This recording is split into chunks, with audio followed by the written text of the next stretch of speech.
आज पार्लियामेंट भितर एक उच्चस्तरीय बैठक माननीय मंत्री जे अच्छा National Highway Authority of India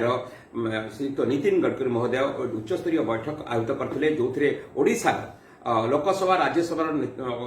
leader समेत आम 13 जन सांसद योगदान करूँ। ओडिशा रे किभଳି भाव जातीय राजपथर किभଳି भाव विभिन्न जगह काम बंद रही अग्रसर हो पारनी से संपर्क में दृष्टि आकर्षण करूँ और समीक्षा कर भितर मु गोटे प्रश्न उपस्थापन करी विगत दिन में गत मास जो बड़ धरण आम आंदोलन सम्मुखीन होते समस्ते मिलित भाव समाधान करने राज्य सरकार सहयोग लड़ते गोटे बड़ प्रश्न था जातीय राजपथ में कौन सी जगार ड्राइवर जो मैंने हेवी गाड़ी चलिक गमनागमन व्यवस्था को जे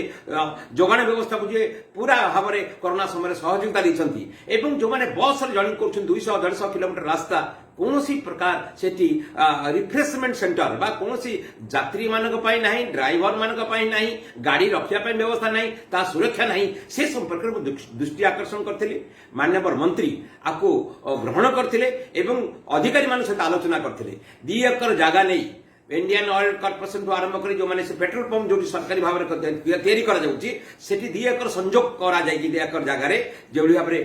ड्राइवर मानक गाड़ी रखापी बड़ बड़ truck heavy loaded truck passenger बस जो जाऊँगी रखापी यात्री मानक स्वतंत्र भाव में ड्राइवर मानक स्वतंत्र भाव में रिफ्रेशमेंट सेंटर एवं खाया पीवार व्यवस्था सुरक्षार व्यवस्था जहाँ गोटे बड़ सफलता मिल पार से ग्रहण करते प्रशंसा भी करते ना एमती हवा निहाती दरकार आज दिन में सेटा को जिते उच्चस्तरीय बैठक अधिकारी निर्देश देले जे खूब शीघ्र ए संपर्क में कौन करा तुरंत व्यवस्था करा जाऊ एवं एभली केन्द्र गुड़िक रिफ्रेशन सेंटर जातीय राजपथ कड़े निहाती हवा जरूरी नहले जोगाजोग क्षेत्र में जो भाव में अग्रसर होचे मु निवेदन करथि आमे चेक गेट रे विभिन्न प्रकार आय करि पाउचे जो मानक पय आय करूचे से ड्राइवर मानक पय गाड़ी रखिया सुयोग नाही से ड्राइवर के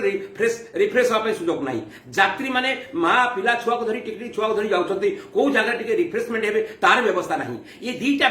व्यवस्था करा पय माननीय मंत्री एथिरे सहमति प्रकाश करथरे आको प्रश्न करना एटा निहाती हवा दरकार आ उच्च अधिकारी मानक निर्देश दैछंती ए क्षेत्र में केते कौन करा जाय परिबो इमीडिएट से संपर्क में गोटे ब्लूप्रिंट तैयारी करने माननीय मंत्री निर्देश देते।